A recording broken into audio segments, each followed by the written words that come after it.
नमस्कार मित्रों, आप सभी का और एक बार हार्दिक स्वागत करता हूं। आशा करता हूं कि आप सभी की परीक्षा अच्छी गई होगी और इस बार के प्रश्न काफ़ी मॉडरेट प्रश्न आए हुए थे और बहुत ही अच्छा प्रश्न था, बहुत डीपली पूछा गया था। चलिए शुरू करते हैं। पहला प्रश्न है, द्विगुण व्यंजन पहचानिए। द्विगुण किस व्यंजन का दो गुण होता है? तो इसका सही आंसर होगा मित्रों 41 नंबर सी, ड और ढ। क्योंकि कभी कभी हम ड के रूप में भी प्रयोग करते हैं और ढ के रूप में भी प्रयोग करते हैं, लेकिन कभी कभी हम ड और ढ के रूप में भी प्रयोग करते हैं। दूसरा प्रश्न है, मूर्धा और जीव के स्पर्श वाले वर्ण कौन से हैं? यहाँ पे डायरेक्ट प्रश्न नहीं पूछा गया है, यहाँ पे दो चीज करके प्रश्न पूछा गया है। मूर्धा और जीव के स्पर्श वाले वर्ण कौन से हैं? तो मूर्धन्य वर्ण ही होगा। ट वर्ग आपका मूर्धन्य वर्ण है। ट, ठ, ड, ढ, अण। र भी मूर्धन्य है और मूर्धन्य स भी। तो इसका सही आंसर होगा मित्रों ए। मूर्धा और जीव के स्पर्श वाले वर्ण हैं री, ट वर्ग, र और श। दूसरा प्रश्न, तुम्हारी भी रिटायर होने की उम्र आ गई है, उपयुक्त वाक्य किसने किससे कहा था? ये प्रश्न जो है भोला राम के जीव नामक निबंध से लिया गया है। ये इसका सही आंसर होगा मित्रों। धर्मराज ने चित्रगुप्त से कहते हैं कि तुम्हारी भी रिटायर होने की उम्र आ गई है।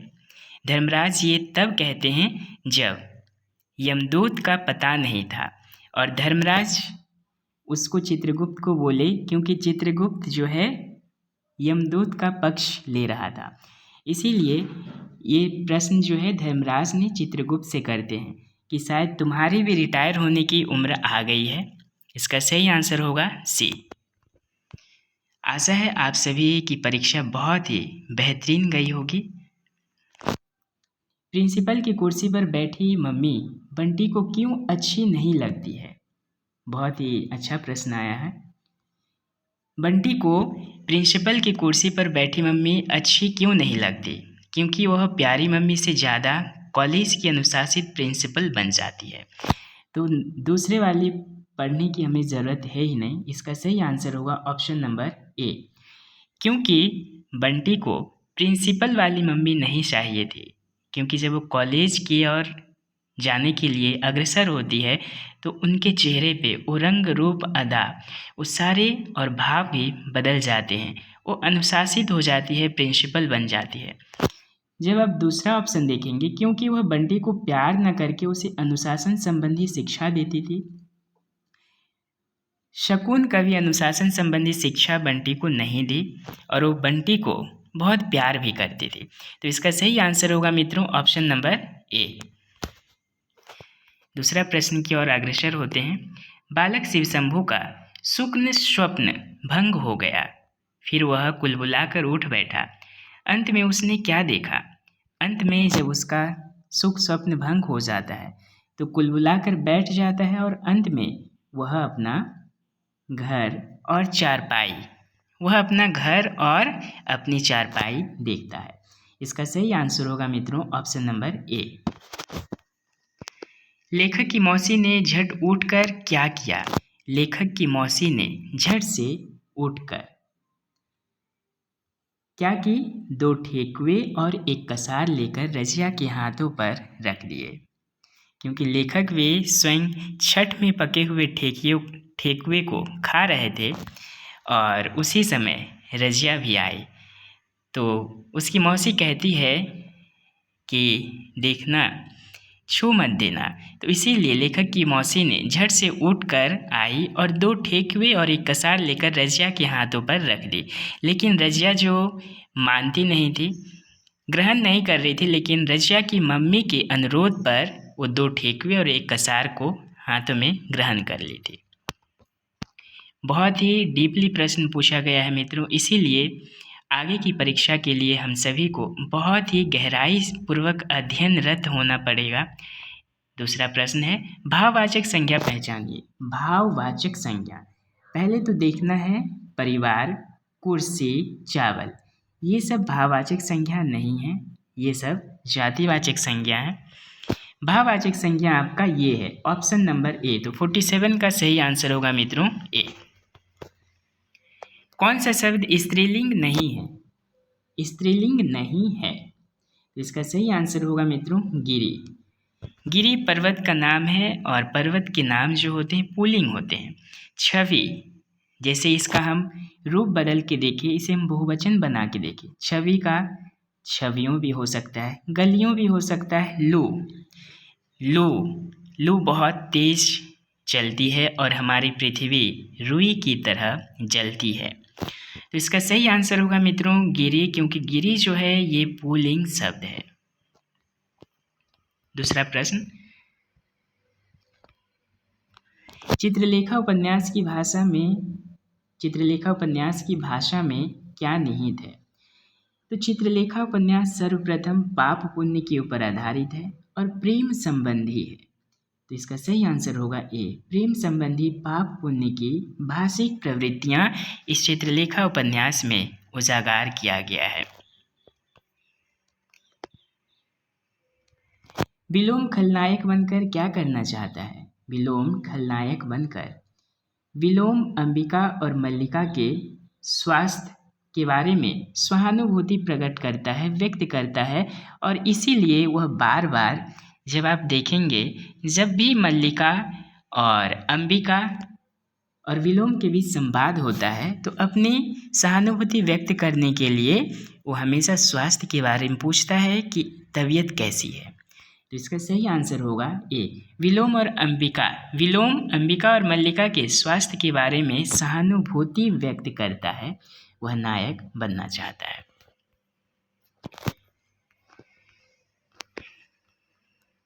निम्न सरल वाक्य को संयुक्त वाक्य में परिवर्तन करना है। तो संयुक्त वाक्य किसे कहते हैं मित्रों? संयुक्त वाक्य जो है स्वतंत्र होते हैं, दोनों वाक्यों का परस्पर के साथ कोई मेल नहीं होता और संयोजक चिन्हों के द्वारा जुड़े होते हैं।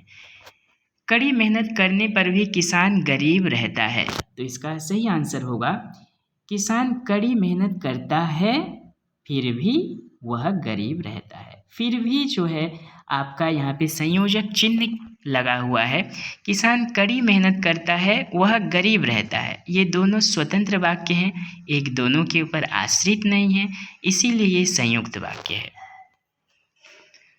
निम्न विकल्पों में से दशा को सूचित करने वाला विशेषण छांटिए। बहुत ही अच्छा प्रश्न है। दशा, जब हम विशेषण पढ़ेंगे तो इसमें गुणवाचक विशेषण के अंतर्गत आते हैं दशा भी। तो ये आपका ऑप्शन नंबर ए, पतला और पिघला, ये किसी भी चीज़ के बारे में उसकी दशा को दर्शाते हैं। सही आंसर होगा ऑप्शन नंबर ए। 53, ताज कविता में क्या मुखरित होता है? ताज कविता में क्या मुखरित होता है? ताज कविता में कवि का प्रगतिवादी स्वर मुखरित होता है। क्योंकि हम यह कविता देखते हैं, यह कविता तो हालांकि छायावादी काल का है, लेकिन कवि का इसमें प्रगतिवादी स्वर मुखरित होता है। अपने समाज को यथार्थ के साथ जोड़ना चाहते हैं। समाज क्या चाहता है? समाज एक आत्मा का बस अपमान करना चाहता है और उस आत्मा को पूजा करना चाहता है जो यथार्थ नहीं है, जो इस लोक का नहीं है, जो मृत्यु वरण कर चुके हैं, उन्हें हम पूजा करते हैं और हृदय की आत्मा को, यानी मानव की आत्मा को हम क्या करते हैं? अपमान करते हैं। तो यहाँ पे कवि का प्रगतिवादी स्वर मुखरित होता है।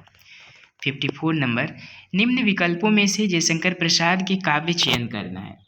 तो जयशंकर प्रसाद का काव्य जो है यहाँ पे ये दिख रहा है, चित्राधार, प्रेम पथिक और करुणामय। ऑप्शन नंबर डी होगा इसका करेक्ट आंसर। 55 नंबर क्वेश्चन की ओर अग्रसर होते हैं। बहुव्रीहि समास का उदाहरण चयन करना है।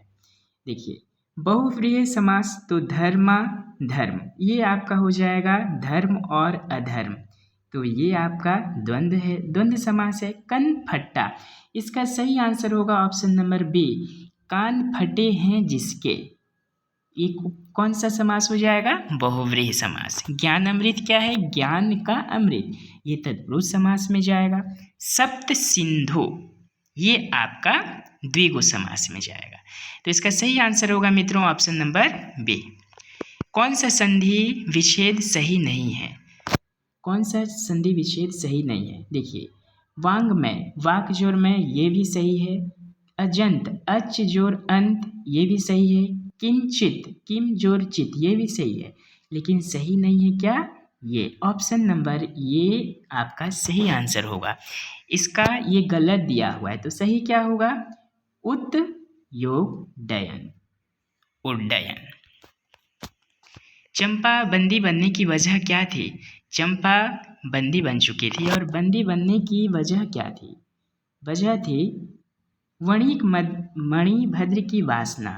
वणिक मणिभद्र की वासना के कारण चंपा को बंदी बना लिया गया था। Option number B. अकर्मण्यता ने रस्सियों की भांति उसे चारों तरफ से जकड़ रखा था। अकर्मण्यता मतलब कौन काम नहीं करना चाहता था? रस्सियों की भांति उसे चारों ओर जकड़ के रखा था। कौन? हल को। पूस की रात कहानी से संग्रहित प्रश्न। 59 नंबर, कौन से जोड़े में विलोम शब्द का मेल सही नहीं है? तो जो गलत होगा, चाल कुचाल, खुशबू बदबू, सूखा गीला, नफा सफा। तो ये जो है नफा सफा, ये आपका होगा सही आंसर, क्योंकि ये सही नहीं है। 60 नंबर की ओर चलते हैं। पुरानी प्रथा पर चलना, इस अर्थ के लिए कौन सा मुहावरा उपयुक्त होगा? बहुत ही आसान प्रश्न है। पुरानी प्रथा पर चलना, हम कहते भी हैं लकीर का फकीर होना। लकीर का फकीर होने का अर्थ है पुरानी प्रथाओं को अनुकरण करना, पुरानी प्रथाओं पर चलना। तोड़ती पत्थर कविता में, तोड़ती पत्थर कविता में आद्यांत क्या प्रतिध्वनित होता है?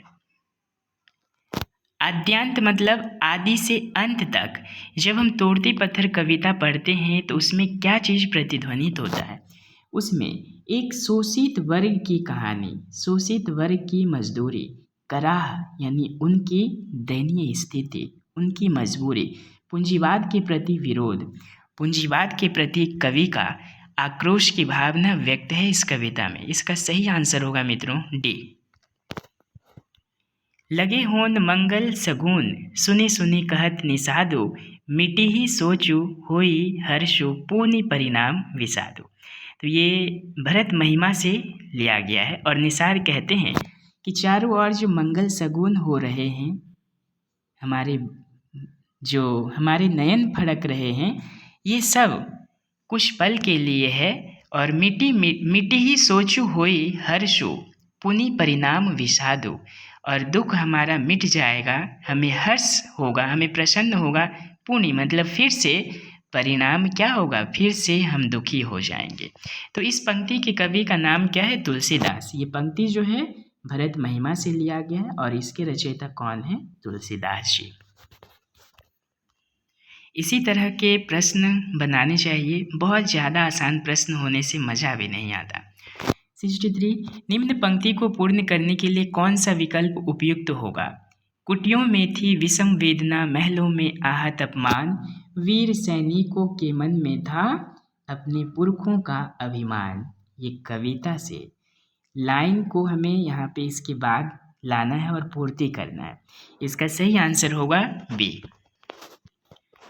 इसीलिए हमें कविता भी याद रखना अनिवार्य हो रहा है। धीरे धीरे बहुत ही क्वेश्चन अभी बहुत ही मॉडरेट बनाने की कोशिश की जा रही है। सलब को दीपक की ज्वाला में जल भरने में ही सुख मिलता है। तो किसे? दीपक जल रहा है, दीपक की ज्वाला है, उससे अग्नि मिलती है, जलन होता है, फिर भी उसे सुख मिलता है। कौन है? ज्यों पतंग हित जानी आपने, दीपक सो लपटात। पतंग अपने हित के बारे में भी जानता है और फिर भी उस दीपक से लपेट जाता है। कौन से विकल्प में पुल्लिंग और स्त्रीलिंग का सुमेल है? मतलब सही वाला हमें चुनना है। सूत सूती ये भी गलत, कुत्ता कुत्ती ये सही है, भेड़ा भेड़ नहीं, भेड़ भेड़े होता है, ताऊ ताऊनी गलत। तो इसका सही आंसर होगा मित्रों आपका कुत्ता कुत्ती। 66 नंबर, कौन से विकल्प में प्रथम प्रेरणार्थक और द्वितीय प्रेरणार्थक क्रिया रूप शुद्ध है? तो पहले हमें देखना है प्रथम प्रेरणार्थक क्रिया कौन सा है। सिलाना ये तो द्वितीय हो गया, पिलवाना ये भी द्वितीय हो गया, बिठना बिठना बिठना नहीं होगा, पीसना और पिसाना, क्योंकि यहाँ पे प्रथम और द्वितीय पूछा है तो यहाँ पे बैठना है, फिर बिठलवाना है, बिठाना उड़ गया। तो इसका सही आंसर होगा पीसना और पिसाना, क्योंकि प्रथम प्रेरणार्थक है आपका पीसना, द्वितीय प्रेरणार्थक है आपका पिसाना। सही आंसर होगा डी। ठगिनी क्यों नैना झमकावे, ठगिनी यह पंक्ति कौन गाकर नाच रहे हैं? बहुत सुंदर प्रश्न है, और ये प्रश्न जो है आपका कफन नामक कहानी से लिया गया है। ये जो पंक्ति है कौन गाते हैं और नाचते हैं? इसका सही आंसर होगा आपका ऑप्शन नंबर बी, माधव और घेसु।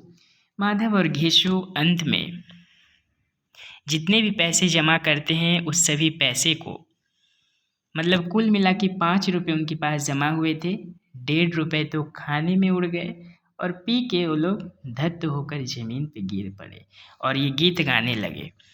इस कहानी में, कफन की कहानी में पुरुष की लाचारी का वर्णन किया गया है और एक स्त्री की दयनीय स्थिति।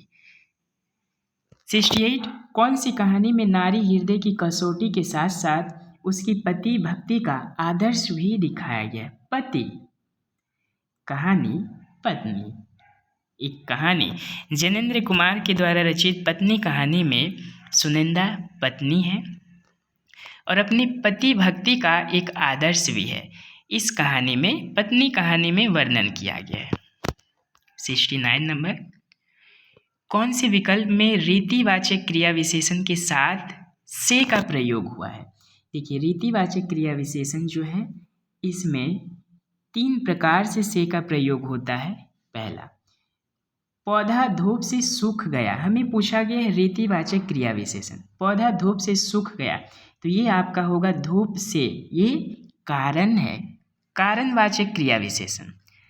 डाकिया साइकिल से, एक मिनट, डाकिया साइकिल से आया, साइकिल से, तो ये आपका साधनवाचक हो जाएगा। हमें पूछा है रीतिवाचक, मुझसे चला नहीं जाता, ये भाववाचक, मैंने धैर्य से समस्या का मुकाबला किया। इसका सही आंसर है मित्रों, मैंने धैर्य से, ध्यान से, कठिनाई से, ये सभी आपका हो जाएगा रीतिवाचक क्रिया विशेषण। नेक्स्ट, कमल का पर्यायवाची शब्द क्या है? बहुत सुंदर प्रश्न है। कमल का पर्यायवाची शब्द जो है ये आप कमेंट करेंगे, नहीं चलिए बता दे रहा।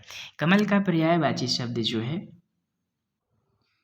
कमल का पर्यायवाची शब्द होगा अरविंद।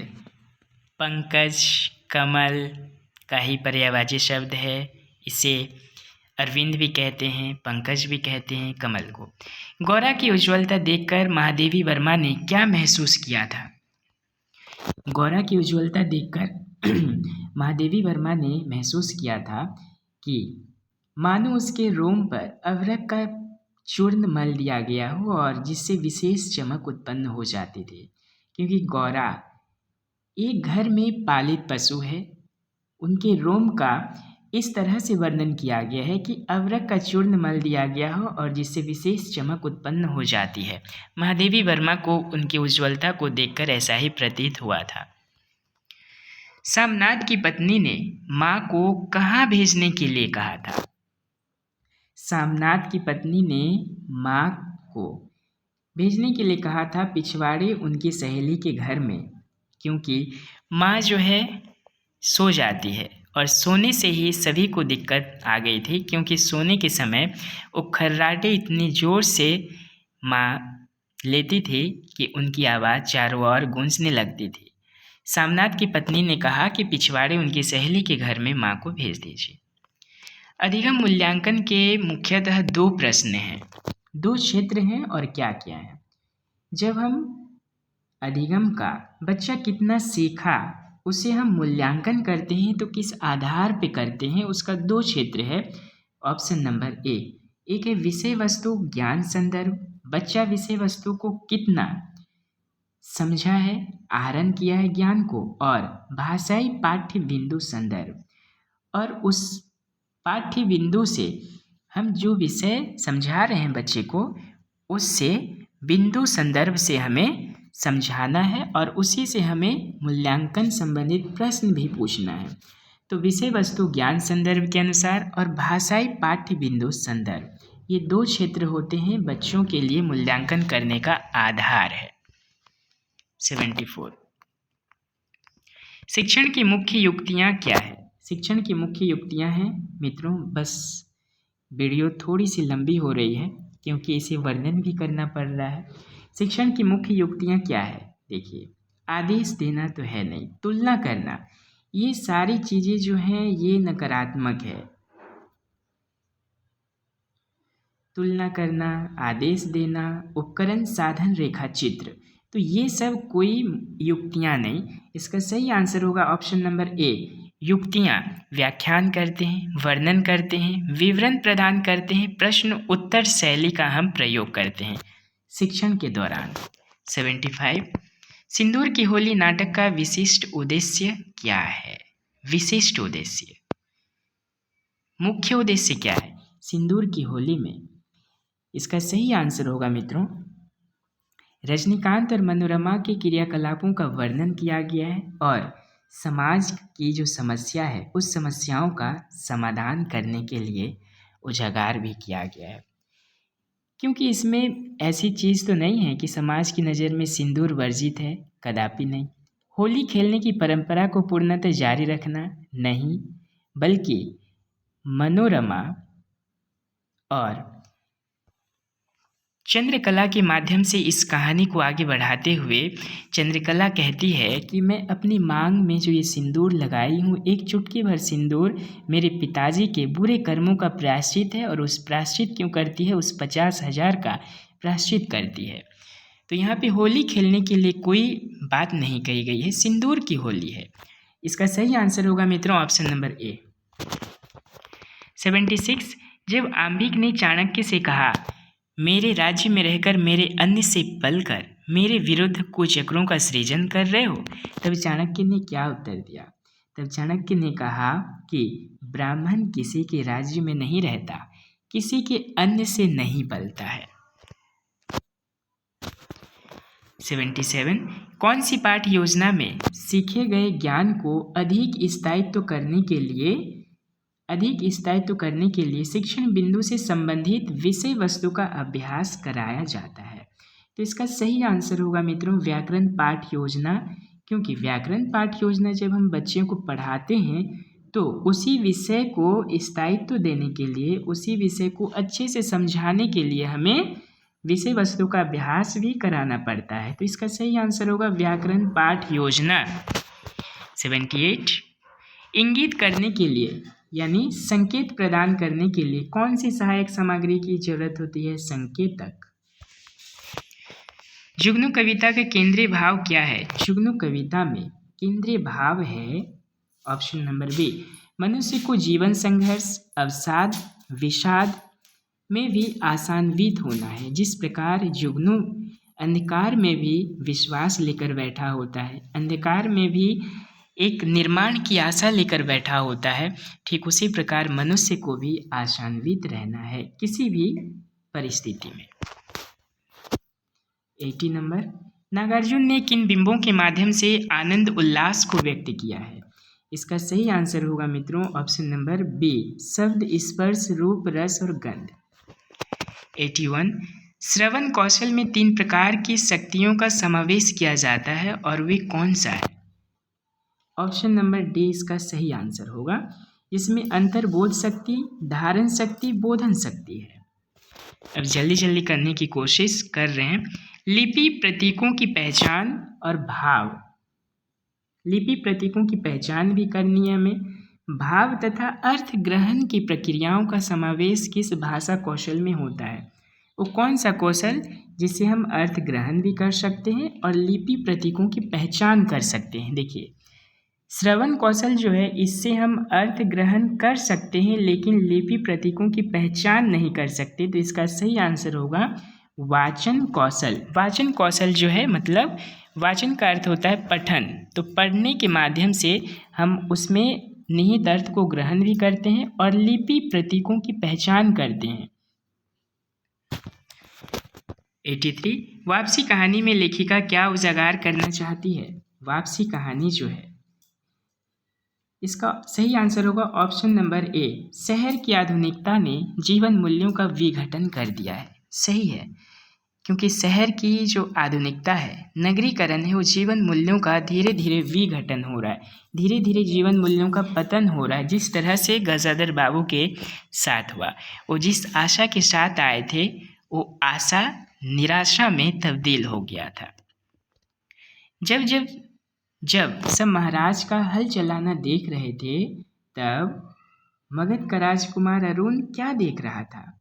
वो देख रहा था कि कृषक कुमारी मधुलिका के सौंदर्य तथा सरल चितवन को, और उसी दिन से वो मधुलिका की ओर धीरे धीरे आकर्षित हो जाते हैं, प्रेम करने लग जाते हैं। एक गद्य पाठ योजना में विचार विश्लेषण में क्या होता है? विचार विश्लेषण में मुख्य विचारों पर आधारित प्रश्न पूछे जाते हैं। विषय वस्तु के स्पष्टीकरण के लिए शिक्षक द्वारा सहायक कथन भी प्रस्तुत किया जाता है। इसका सही आंसर ऑप्शन नंबर बी। बस अब थोड़ा सा प्रश्न है, एक पद्य पाठ में कौन से सोपान में मिलते जुलते भावों का विशिष्ट अंश पर प्रश्न अथवा संक्षिप्त वक्तव्य द्वारा पाठ प्रस्तुत किया जाता है? तो ये होगा आपका प्रस्तुतिकरण। प्रस्तुतिकरण जो है उसमें हमें मिलते जुलते भावों को भी बताना पड़ता है, विशिष्ट अंश पर हमें प्रश्न भी पूछने पड़ते हैं क्योंकि हम आदर्श प्रश्न करते हैं। उसके बाद बच्चे अनुकरण वाचन करते हैं और अनुकरण वाचन करने के बाद हम भाव बोध प्रश्न पूछते हैं। इसी प्रकार से प्रश्न उसके बाद हम संक्षिप्त वक्तव्य देते हैं, यानी पाठ्य बिंदु स्पष्टीकरण करते हैं। पाठ्य बिंदु स्पष्टीकरण करने के बाद इसके बाद हमें उनसे फिर से विचार विश्लेषण प्रश्न भी पूछा जाता है। तो ये आपका सारा प्रस्तुतिकरण में ही संभव है। 87 यह प्रत्यय वाला शब्द छांटना है। यह देखिए, रमणीय, रमणीय, पठनीय, दर्शनीय, इसमें प्रत्यय क्या है? रमणीय, अनीय हो रहा है, लेकिन गम्य जो है इसका सही आंसर है यह प्रत्यय वाला शब्द है। गम्य जब आप उच्चारण करते हैं तो लास्ट में उच्चारण आ रहा है यह। कौन से विकल्प में अ उपसर्ग युक्त शब्द है? अ, इसका सही आंसर होगा ये अछूत। छूत, अछूत, अ लगा के हम विलोम शब्द भी बनाते हैं।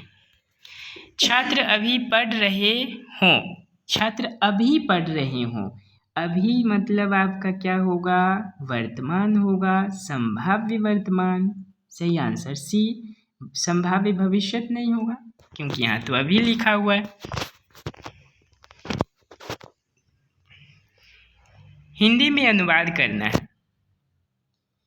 मो भाई गोटिए भल गप लेखी छंती, मेरे भाई ने एक अच्छी कहानी लिखी है। इसका सही आंसर होगा ए नंबर, भल गप लिखी छंती, लिखे हैं। लिखना जो है यहाँ पे सकर्मक क्रिया है, भूतपूर्व में भूतकाल में है।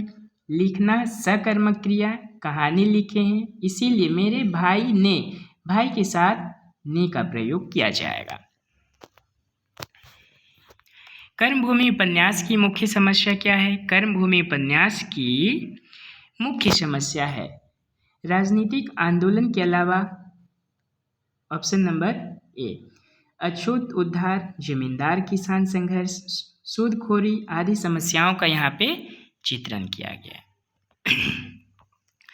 राम के क्रोध के भीतर क्या छिपा रहता है? राम के क्रोध के भीतर संपूर्ण जगत के दुख का क्षोभ छिपा हुआ है और प्राणी मात्र के दुख के प्रति सहानुभूति ये किसके क्रोध के भीतर है? ये वाल्मीकि के क्रोध के भीतर है। सही आंसर होगा आपका संपूर्ण जगत के दुख का शोक, सी। अनुरूपण अभ्यास में क्या होता है? अनुरूपण शिक्षण अभ्यास के दौरान यानी विद्यालय शिक्षण से पहले सूक्ष्म शिक्षण और अनुरूपण किया जाता है। अनुरूपण में होता है कि वाक्य सांचे को दो सूचियों में भिन्न क्रम में प्रस्तुत कर दिया जाता है। प्रथम तथा द्वितीय सूची के पदबंधों का मिलान कर दिया जाता है और निर्देश दिया जाता है। लास्ट प्रश्न की ओर हम बढ़ रहे हैं। अनुकरण वाचन का मुख्य उद्देश्य क्या है? अनुकरण वाचन जब बच्चा करता है तो हम क्या ध्यान देते हैं? उसका उद्देश्य क्या है कि विषय वस्तु को सही भाव से बच्चा पढ़ें और पढ़ने के समय जो उच्चारण में गलतियां हो उसे सुधारना है। बिल्ली फंसाने के लिए रामू की बहू ने क्या किया था? बिल्ली को फंसाने के लिए रामू की बहू ने कटोरी में दही दूध रख के देहरी पर रख दी थी ताकि बिल्ली आए और पी ले और उसे रामू की बहू मार दे, लेकिन ऐसा नहीं हुआ था, बिल्ली भाग गई थी। टीन की कुर्सी पर प्राणायाम की मुद्रा में बैठे पंडित ने रामचरण से क्या पूछा? ये जो पंडित कहा गया है, पंडित ने क्या पूछा रामचरण से? क्योंकि रामचरण जो है वो कहा था कि उन्होंने इक्के वाले घोड़े खरीदे हैं। तो फिर पंडित ने क्या पूछा कि हाँकेगा आखिर कौन? ये गर्मी के दिन से आया हुआ प्रश्न है। बहुत ही डीपली हमें पढ़ने की आवश्यकता है और ये प्रश्न जो है ये अनुच्छेद दिया हुआ है, इसे पढ़ के हमें प्रश्नों का उत्तर देना है। चलिए ये भी कर लेते हैं। एक परिश्रमी संपन्न व्यक्ति भिखारी से चिढ़ता है, क्यों? इसीलिए क्योंकि भिखारी जो है वह भिक्षावृत्ति ही करता है, उसके अलावा कोई काम नहीं करता। इसीलिए एक परिश्रमी व्यक्ति जब भिखारी को देखता है तो उसे चिढ़ने लगता है। निर्धन व्यक्ति किसके प्रति अनुदार रहता है? निर्धन व्यक्ति जो है यहाँ पे निर्धन व्यक्ति क्या करता है?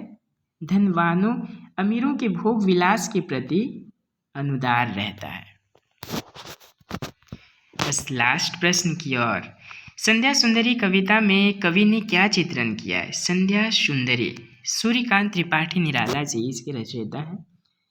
संध्या सुंदरी उन्होंने छायावादी प्रवृत्ति का जिक्र किया है और उसके अनुरूप प्रकृति का मानवीकरण भी किया गया है, क्योंकि संध्या को सुंदरी कहा गया है। सुंदरी जो है सुंदर जो है इंसान होते हैं। मानव के गुणों का यहाँ पे स्पष्टीकरण किया गया है, मानवीकरण किया गया है। इसका सही आंसर है। अंतिम प्रश्न है, यशोधरा काव्य का प्रमुख विषय क्या है? यशोधरा काव्य का प्रमुख विषय है ऑप्शन नंबर बी, पति वियुक्तता। यशोधरा के हार्दिक दुख की व्यंजना तथा वैष्णव सिद्धांतों की स्थापना की गई है। पति के वियोग में यहाँ पे यशोधरा के उनके दुख का वर्णन किया गया है।